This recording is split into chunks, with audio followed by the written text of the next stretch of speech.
why Kamala Harris's nomination does not comfort me at all, why it actually frustrates me, and how it's very, very confusing to see an American population that in 2020 was contending with George Floyd and police brutality and legitimate questions about the necessity of police abolition to now girl bossing a Black Asian woman that was a prosecutor, that was a DA, that was attorney general, that passed all sorts of legislation and laws and policies that proved to be punitive to people of color, Black and brown people, and how this narrative of her progressing and having more progressive policies really covers up the underlying function of any politician to make statements, to ultimately push policies that will only align with the status quo. They will only push for reform that still allows the status quo to largely exist as it is. And I think the biggest example of this that we can start off with is the fact that in the same week that Kamala Harris, a Black Asian woman, was nominated to be the next Democratic presidential candidate, Sonia Macy, a Black woman who was in her home, who called 911 because she was worried about an intruder coming into her home, police went in and unalived this person. And that body cam footage was released. And what I really feel is that it's so cognitively dissonant and contradictory for us to internally, individually, collectively be continuing to process police brutality, genocidal violence, Zionism, repression, whether it be by the state or the police or upon movements, while also being encouraged to vote someone into office that would also shit on social movements and also talk down on protesters, which Kamala Harris did during the most recent congressional visit by Netanyahu to Congress, where over 200 people were arrested for protesting Netanyahu's presence there as a war criminal. And what did Kamala Harris do? She came out with a cute little statement. In the context of all in which you live and what came before you.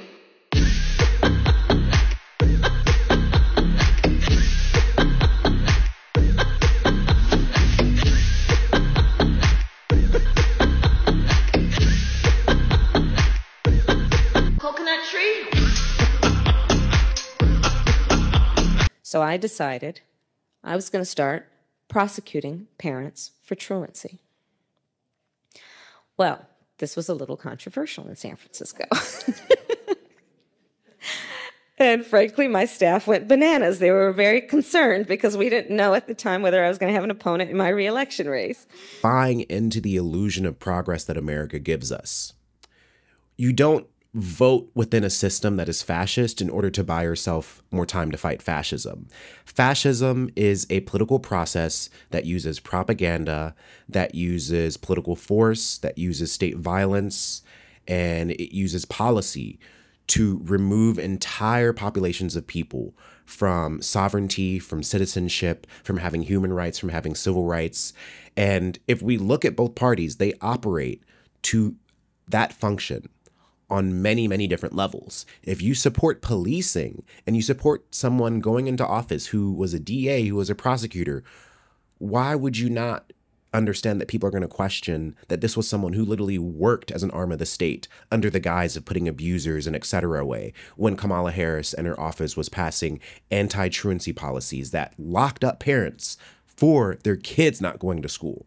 So if we want to talk about the carcerality of Blackness, if we want to talk about the fungibility of Blackness, of foundational place that Black people are put in, and how politicians like Obama, like Kamala Harris, still reinforce this kind of anti-Black structural kind of narrative because they operate to go against political dissent, especially political dissent by Black people, by Black movements. And so first, I just think it's really, really not for me to think that getting rid of Biden means we're safer, because you're either going to have repression by your president going on TV and saying that these protests are bad, they're dumb, and then local police is going to feel justified in going in and brutalizing protesters and arresting them. Or you might have a Republican where they'll literally go in and they might shoot someone, or they might literally unalive them. What we have to look at is the different forms of repression that both of these parties are utilizing. I guess I wanted Biden not to run, but I didn't really think that the Democratic Party could really push any candidate that would represent enough of my politics for me to actually vote for them. And then two, I don't believe Kamala Harris is a saint. I don't buy into this American kind of ethos that is being given that politicians are human beings just like us too, and they make mistakes and they can learn, and oh my gosh, like you should read her record, she made progress. The point is that Kamala Harris spun this narrative about wanting to fight abusers, about wanting to put abusers away, when if we literally look at and study the carceral system, we can see that countless cops are domestic abusers, resort to sexual crimes when they're in their job. Jails and prison systems also operate as institutions of sexual violence, no matter who you are inside. And so there is this kind of core logic that we're being asked to buy into, which is like, oh, she's a feminist. She became a prosecutor or a DA or an attorney general to be a feminist. But what we also have to analyze is how modern capitalism yields identity and puts it at the top and uses that representation as some sign of progress. When if a white person was passing the same policies that Kamala Harris was passing and saying a lot of the same things that Kamala Harris is saying, we would say that this is a lukewarm person that doesn't actually care about making sure that Black and brown people don't really end up in jail and prisons. We would say that this is a white person who was willing to align with Zionism and conflate protests against genocide with being unpatriotic, which actually, if you actually think about it, I mean, genocide is pretty patriotic. So Kamala Harris isn't lying, but we have to be able to name the lie and understand that she operates to serve the status quo. If over 200 people have been arrested protesting Congress and expressing their freedom of speech and exercising their right to protest, yet it's considered unpatriotic because somehow Zionism does align with what America wants, what the American project is. And so I think even in the language that we're seeing, we have to be able to analyze what is happening. And I'm going to read some of the statement that Kamala Harris's office came out with after Netanyahu visited Congress. And there's also the fact that she literally met with Netanyahu, and I wonder how that went. I wonder how hard she's going for Palestinians. Yesterday at Union Station in Washington, D.C., we saw despicable acts by unpatriotic protesters and dangerous hate-filled rhetoric. I condemn any individuals associating with the brutal terroristic organization Hamas, which has vowed to annihilate the state of Israel and kill Jews. Pro-Hamas graffiti and rhetoric is abhorrent, and we must not tolerate it in our nation. I condemn the burning of an American flag. The flag is a symbol of our highest ideals as a nation and represents the promise of America. It should never be decimated in that way. I support the right to protest peacefully, but let's be clear, anti-Semitism, hate, and violence of any kind have no place in this country. So here they are pepper spraying people who are exercising their constitutional rights. It's disgusting. It's absolutely criminal. Okay, this is supposed to be the house of the people. That this is supposed to be where people in the United States are allowed to express their views, a place for the government to represent the will of the people, and here they are pepper spraying us. We can see that a Democrat is portraying pro-Palestinian protests as inherently being conflated with Hamas, just like Netanyahu does, just like the right wing does, just like the Republican Party does. And so there is this really serious question right now in this era of trying to bratify Kamala Harris or make her a girl boss or make funny t-shirts about how she said, oh, we fell out of a coconut tree. Instead of mythologizing Kamala Harris into being this funny, like kind of non-threatening woman, we should actually look at her as someone that corroborates the narrative of Netanyahu and the project of Zionism by portraying rightful protests against the war crimes, against the atrocities that Israel and the Israeli military is committing against Palestinians. And not only Palestinians, but their own people, their own Jewish people that are resisting what the state of Israel is doing. And Kamala Harris aligns with this. Why should this make us feel safe? And what does this mean about our actual commitment to Palestinian liberation? There are so many more conversations and discussions to be had, but I do think it's important to question why Kamala Harris's nomination puts so many people in a kind of comfortable place. When I think about resistance, I'm reminded that it starts with our capacity to define justice for ourselves, to break the right rules, to start good trouble, as John Lewis would say.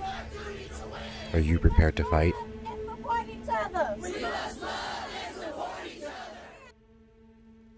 President Obama, those cages that were shown, I think they were very inappropriate. They were built by President Obama's administration. I want to talk about how Democrats have consistently thrown social and political movements under the bus. More specifically, Black Democrats, more specifically, Obama. And if we're looking at the only example that we really have of a Black person becoming president and what they did and how they operated and whether or not they actually arose to the occasion of what their Black voters wanted, we could look at Obama. We could look at Obama.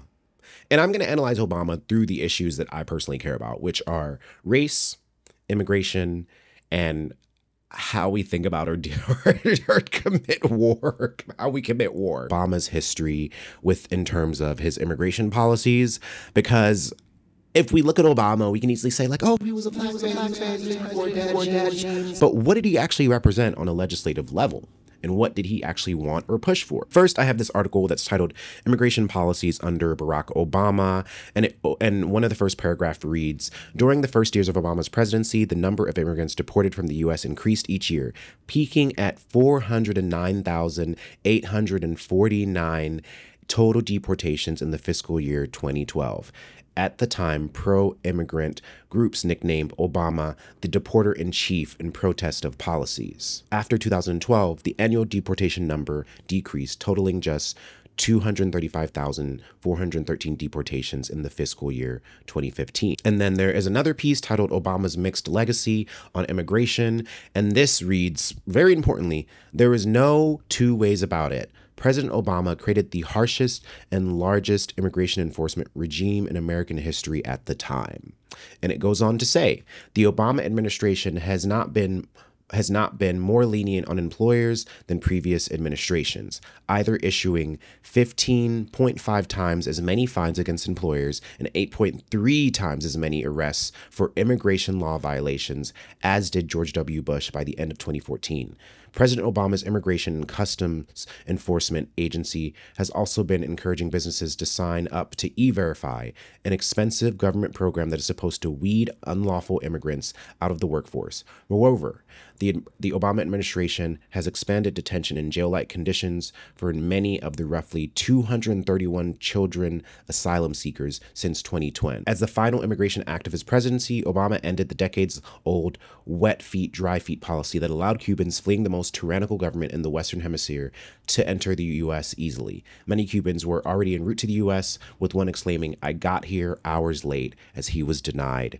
And if we're looking at what a Democrat is actually capable of, if you read all of those policies and think about them, the fact that a Black person can operate as a smokescreen just shows you how identity politics is continuously being yielded and co-opted by the elite in order to get us to vote for someone that we think aligns with our policies and ideas. And this is also a deeper question. There are going to be people out there that support Obama because generally he's good on race, and maybe they're not actually about immigrants coming here and taking away our jobs, which is actually also a part of the problem. It's an alt-right talking point saying that we only need immigrants here to contribute to the economy because human beings are only valuable when they contribute to the economy. Does that not sound like a white supremacist narrative to you?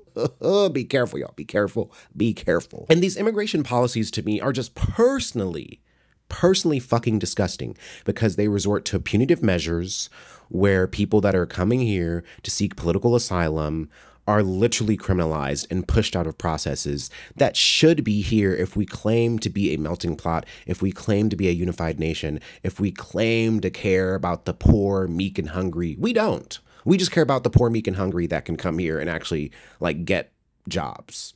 Or we care about the poor, meek, and hungry that we can't criminalize and use as a way to bolster our borders or our policing system. I come from a family of immigrants. I come from a family of people where a lot of the men in my family were here undocumented. There have been people in my family who have been undocumented for years. And the criminalization of undocumented people, I think, is such a white hegemonic kind of ethno-state kind of logic.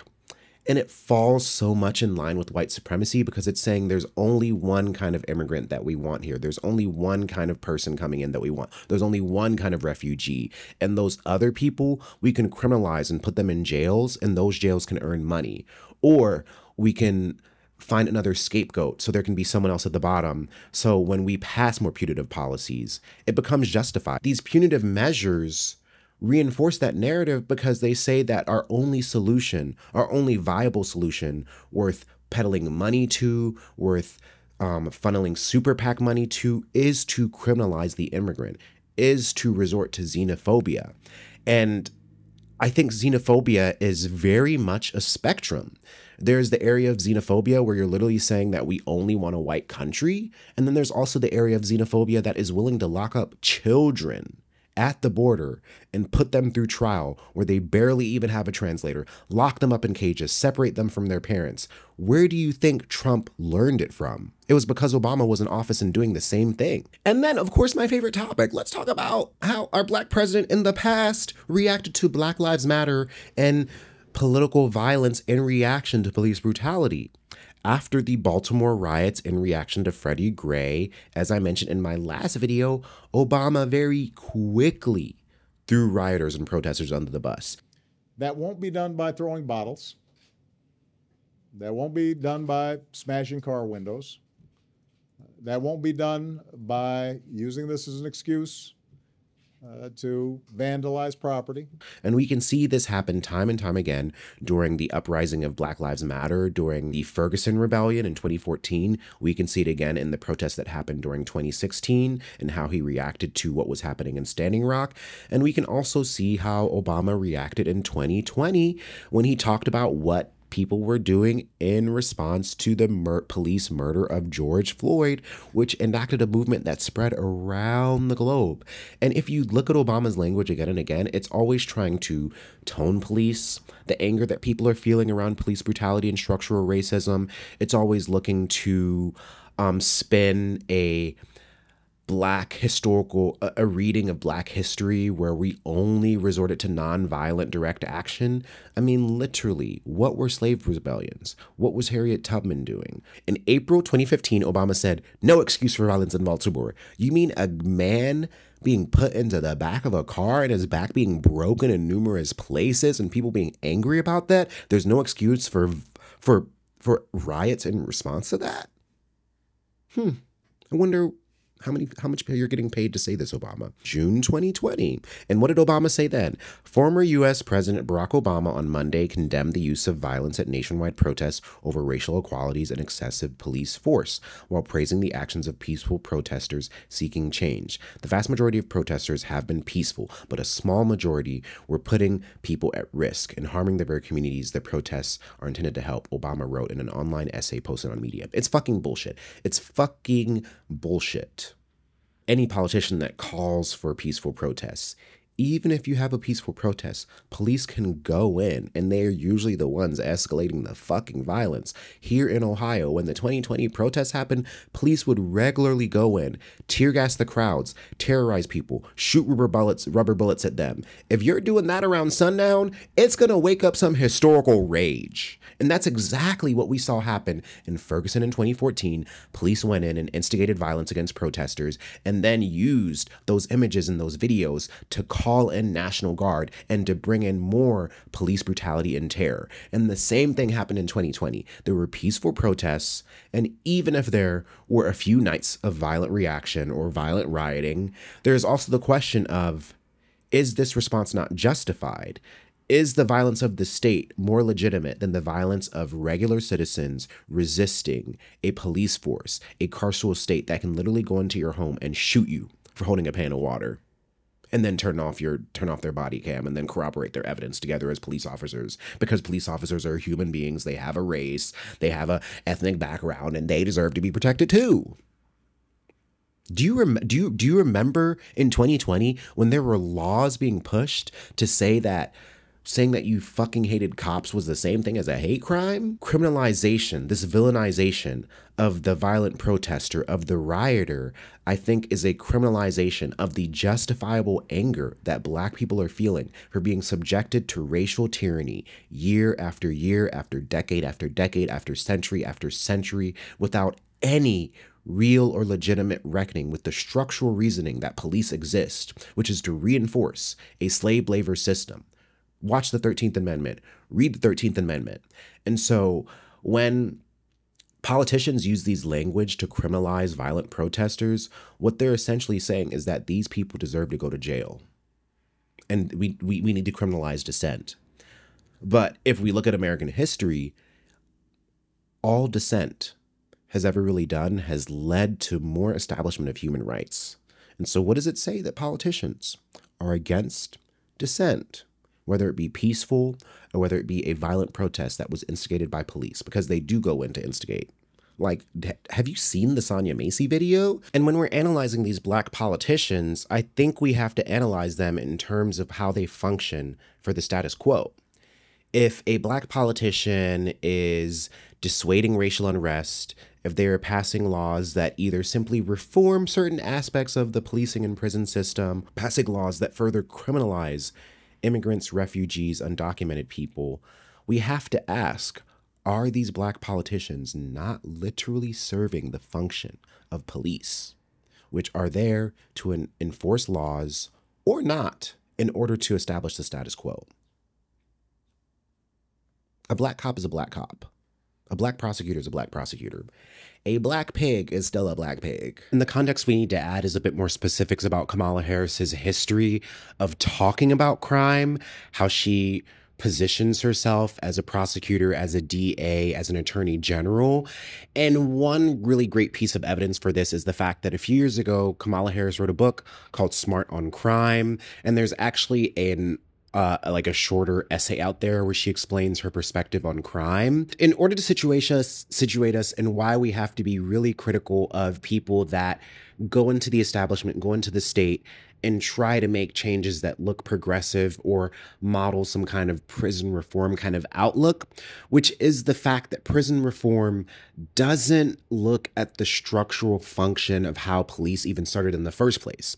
Police started as a way to control enslaved Blacks who were trying to flee to freedom. Black codes were instituted. That became slave patrols, and that became the basis for modern policing as we know it. And so if we look at America today, crime largely operates as a socio-political response to the needs that people have. Poverty is criminalized, gender expression is criminalized, being undocumented is criminalized. Being a kid skipping school, you can be criminalized. Your parents can be criminalized. You can even go into debt if you don't have enough money to pay for school. When we look at how Western society approaches crime in the first place, the state defines what a crime is based on what they see as something that is a social contagion, something that shouldn't be in public. And there is a dangerous kind of area that we can enter when we trust police to be smart on crime, but it actually just reinforces this kind of nonprofit industrial complex model where we build new arms and institutions and processes within a larger structural system of violence. And these processes give us the semblance of progress. They give us the semblance of a carceral system that is humane, when from the start, our carceral system is meant to be a form of slave labor. And so if we dress these things up and make it look smarter, we're only reforming ourselves deeper into a different kind of configuration of what carceral violence can look like. And I want to bring forward a piece by Current Affairs that came out in 2020. And this article is called "Why Crime Isn't the Question and Police Aren't the Answer." And then this article, it talks about how this person who was very pro-police wrote a critique of a book that essentially talked about a lot of structural critiques of policing. And this reads, first, Iglesias' piece is all about crime, but he never explores what the word means. The concept of crime is constructed by those who have power. Throughout history, powerful people have determined crime in ways that benefit wealthy and white people. For example, cocaine, marijuana, and opium were made illegal to target specific racial minorities. And even within categories of acts that are classified as crimes, powerful people decide where to look for these acts, when to look for them, and which ones to ignore and which ones to document. Students at universities, for example, frequently violate underage drinking, drug, sexual assault laws without carceral punishment, while Black people who often live down the street are surveilled, searched, arrested, beaten, jailed, or rendered homeless, jobless, and traumatized for similar behavior.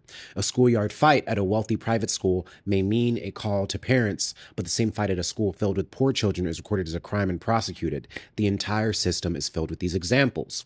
Second, the data and reporting about crime that Iglesias cites comes from police themselves. Police are not some objective body neutrally enforcing the law. Not only do they choose to look for some crimes committed by some people in some neighborhoods some of the time, but they have political incentives to manipulate the data they collect and not to collect other data at all. Third, perhaps most importantly, what constitutes a crime in the U.S. is divorced from what causes harm. The standard narrative of police as central to public safety rings hollow when one considers actual cases of injury and death. For example, tobacco kills 480,000 people every year in the U.S., including 41,000 from secondhand smoke. This dwarfs police reported data on deaths from drugs that police call crimes. The same is true of water pollution, air pollution, and fraudulent home foreclosures. Our ultimate goal should be preventing unnecessary harm, preventing unnecessary violence, as opposed to targeting crime. When we are targeting crime, we're following the state's logic that gets to determine what laws are, that gets to determine what crimes are, and they get to reconfigure the language that they use in order to funnel money to different parts of carcerality or policing. If reforms are passed where there's more body cameras or dash cameras on police cars in order to allow there to be documentation of police violence, does this not only mean that we're funneling more money towards police when that same money used for dash cams or body cameras could be used for community food, for mutual aid, for public housing? And this smart on crime logic is simply just saying, how can we be smarter about the way that we market the violence and harm of carcerality? And if Kamala Harris is invested in reforming policing as we know it, is invested in simply changing the language, but not the actual function of police, because in her mind, police operate to keep communities safe, to keep families safe, to monitor what the communal good is. And for most Americans, for most people that understand the seriousness of carceral violence, we understand that police can change their minds whenever the fuck they want, no matter what policy is in office, no matter what legislation is in office, because we have never lived in a society, we have never lived in an era of the US where police were actually held accountable on a deep, structural, mass level. Raise your hand.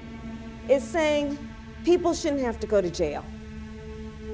And you could see these hands just start to run up. And I said, hold on. One human being kills another human being. A woman is raped. A child is molested. Is that what we're saying? So the knee-jerk response was to suggest we don't want law enforcement and public safety. But that's not what we mean. So that has to be part of what we talk about. It's the reason I needed to talk about her. It's the reason I needed to talk about her.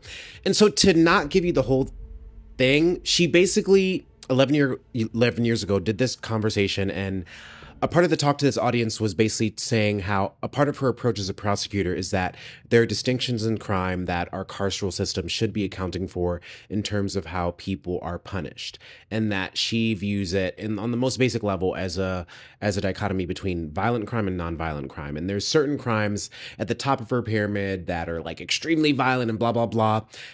But then she goes on to say, like, but also crime needs to be swiftly dealt with. And the reason I fucking hate this talk, is what is disingenuous is that she's trying to align herself with progressives by saying, oh yeah, I agree that our prison system should be reformed. I agree that it should be reformed. Like those people that say that they don't want people in jail. She presents a situation where she asks an audience, oh, do you believe people shouldn't be in jail? People raise their hands. Then she says, oh, what about these really violent crimes?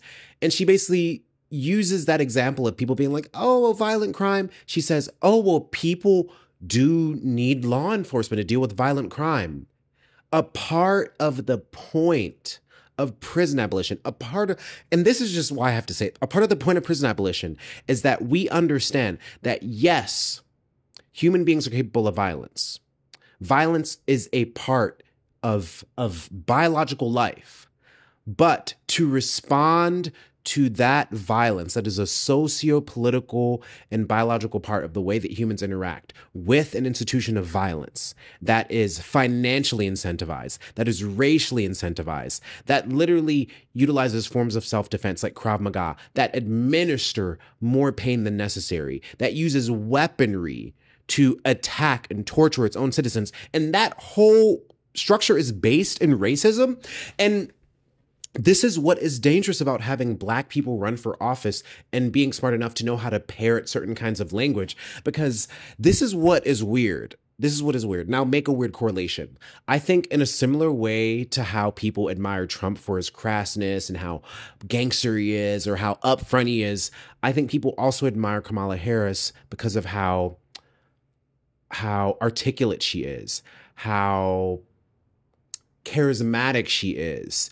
And this is the part of electoralism in politics that I really don't fucking trust, which says if they have a personality, if they're interesting, if they're aesthetically pleasing, that can be enough, because even if they don't represent the things that we actually want to represent as a human species or as a society, which is maybe we should be against genocide wholeheartedly.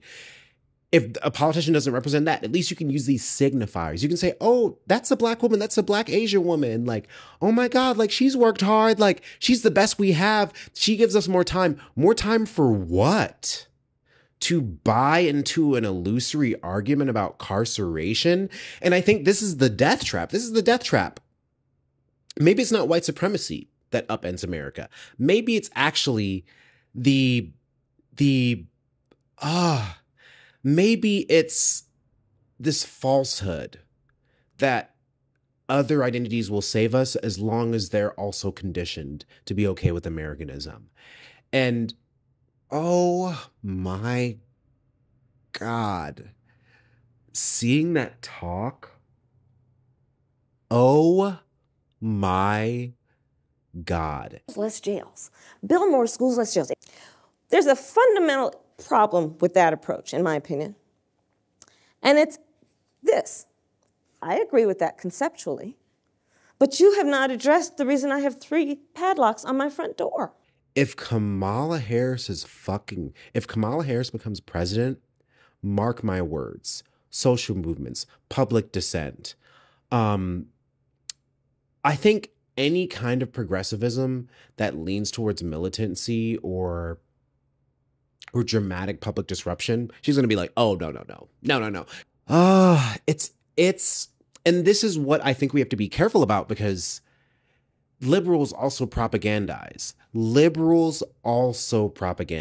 If you respond to righteous dissent with fear-mongering, you're propagandizing. A Black war criminal is still a Black war criminal. Why does the possibility of a Trump presidency make Kamala Harris a more desirable candidate? It's because the American public is so afraid of Trump and his vitriol and his base that they are not actually ready to think about what real anti-fascism work will look like, what opposing real and increased state-sanctioned violence will look like. The reason that a Trump presidency scares people is, one, because there's the very real threat of people's rights being taken away. But I think beyond that, there's the very real threat that none of us are ready to actually fight to defend ourselves against fascism, against our government, against the many shaded ways that it will pass reform or put a Democrat in front of us and just dress that fascism up differently. But what I think the ease that people are feeling about a Kamala Harris says is that I think they really think that she will make things easier. And my question is, easier for who? The other thing that I've been returning to again and again is, why does this moment remind me of 2016? Why does this exact political moment remind me of 2016?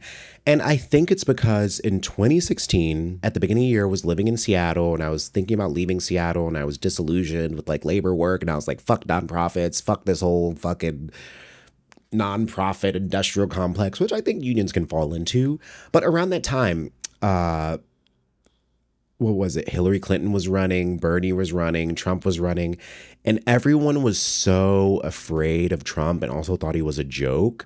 And living in Seattle, by that point, I'd been an organizer for a good 3 or 4 years, and I understood the point of grassroots organizing, and I understood how mainstream politicians, once they get into office, once they get to a higher position of power, they will always throw their people under the bus. Like, look at whatever. But at the time, I lived with all these white people and they would always say like, you need to vote third party, you need to vote Bernie. Like, why the fuck wouldn't you vote? Like, that's so disingenuous. And I would always argue with people like, one, I don't think the act of voting means as much as people say it does. Like, in terms of our historical struggles for political autonomy and legibility on this land, like, yes, Black people fighting for voting rights was literally an essential part of our self-determination. But I don't think it's where our self-determination should end. And I think it's only like maybe even a halfway point, because in my mind, ultimate Black self-determination means like we aren't a part of America anymore. Like we're no. What really bothered me is that people that weren't as invested in long form grassroots organizing were telling me that by not voting, I didn't care about harm reduction. Or I didn't care about other people's rights. And my thought was most of the white people or the people at the time telling me to vote for Bernie don't organize now, don't engage with things politically. And so what that shows me is that when a politician comes forward that represents some sign of progress or progressivism to people, whatever they define progressivism as, it also means that after they vote for them, they get to sit down and wait for that person to enact all of the things that grassroots movements and mass mobilization movements literally fight for. And what made me uncomfortable with Bernie is that even with the whole third party thing, like I do think we deserve a political system that should have more parties. I think there should be even more than a 3-party system. But even with the 3-party system model, we're still operating within a logic that agrees with, like, if you're voting and then a politician goes into office, unless you're fighting them on all the issues that they claimed that they were going to do and they didn't, you essentially just voted someone into office and then let them kind of have free reign. Or maybe you'll show up to 1 or 2 protests over their 4-year term. Like, I think when people encourage others to vote for Green candidates or third-party candidates or Democratic candidates that seem a little bit more progressive or maybe a little less punitive or just like a little less fascistic, I think it's people saying, oh, if you vote for them, things will get better. But what I think the actual solution is that we have to ensure that things are better for ourselves, for other people that have less than us, regardless. And I think that people want more progressive candidates in office because it means that we as regular citizens, as the masses, have to do less work because we have a government that spins the illusion of progress. How can or should the public forgive politicians for their messed up and punitive policies of the past? What does justice for punitive measures and violence look like? And this is kind of the deeper question I have. I don't think we deserve to vote politicians in office whose motives we don't actually trust, whose logic we don't actually trust. The Kamala Harris response to the protests at Congress is literally the prime example. For 9 months, people all around the world have been protesting the ongoing genocide in Gaza. And now that you're getting closer to the presidency, this is the time for you to be releasing statements to explicitly call these protests unpatriotic. And so to me, the closer you get to power, the more you have to align with the status quo. And what I read underneath that statement is Zionism is literally an American logic, and we have to defend that. Or at least that's what Kamala Harris wants us to do, which is not what I'm going to do. It's just kind of like, oh my God, I want freedom for Palestinians. I want freedom for them. Justice or repair looks like us not needing to ignore someone's wrongs in order to buy in whatever illusion of progress that they can spin for us. What justice actually looks like is for reparations to be given to all of those people that were unjustly locked up by Kamala Harris's prosecutorial strategies, by her role as an attorney general, by her role as a DA. What reparations for these punitive measures looks like is that we maybe have a candidate that demands a deep structural dismantling of how our prison and carceral system works. I resist this idea that voting for Kamala is harm reduction because there are real reasons why people don't like her. People don't like that she talked shit on Biden about supporting policies that upheld educational segregation, yet then she became his VP. People are against the fact that she literally has worked for an arm of the state that operates to criminalize people. And there is literal records, policies, articles written that show this history. And yes, you can argue that she has given lip service to how some of these policies were bad or how she would have done them differently, but the damage has been done. A really bad ask of like American citizens, of people, is to tell us like, oh, they're a good person. Like, you just have to trust them. Like, just wait and see. Wait and see. I was waiting and seeing, and then Kamala Harris released that fucked up statement about the protesters who were protesting war crimes. If there's anything that I can offer as ways forward, possibilities, solutions, one is one that I actually saw online earlier. For the liberals that are criticizing leftists for being skeptical of Kamala, or the liberals that are saying that we're throwing away our vote, or we don't care about black women or queer people or XYZ. Your solution is to push Kamala Harris to be stronger on all of the issues that leftists and far leftists are demanding, whether that be a legitimate end to the genocide against Palestinians and not a cheap or vapid call for a two-state solution, because this two-state solution still falls in line with the Israeli need to displace Palestinians.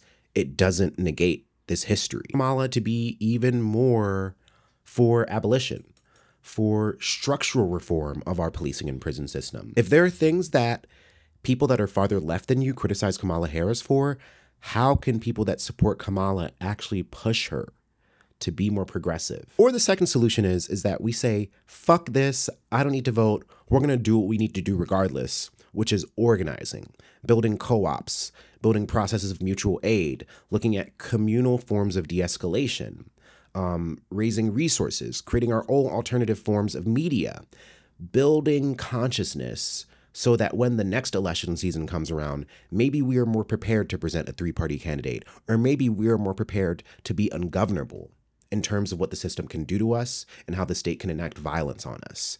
And for me, the ultimate solution is the latter, because I don't think working within Americanism or electoralism is really going to give us the future that we need. I think if anything, it's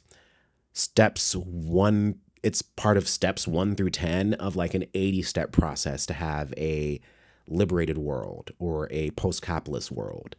And I just know myself, regardless of who's in office, there's going to be repression against activists, against revolutionaries, against people that resort to political dissent to make their voices heard.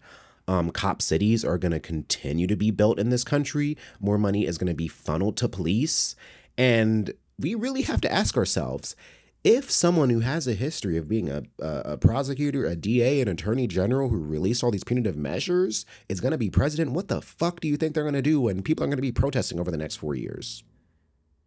Maybe white people will listen to Kamala more when she says, go out and fuck up these protesters because she's black. Maybe that's what people actually want. A black person saying that repression is okay.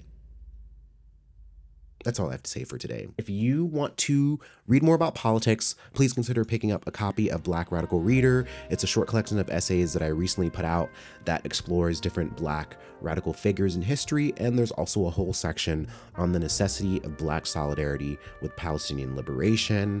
I want to thank folks for watching this video. If you want early access to my videos, become a channel member. Also, you can check out early videos on my Patreon. And please, please, please continue to educate each other. I think we are in a very important time of political intervention and consciousness raising, and aside from fascism, I think the other threat is liberalism, neoliberalism. And that's why I feel like doing these weekly videos are really important and helpful, because they help me kind of crystallize things that are necessary.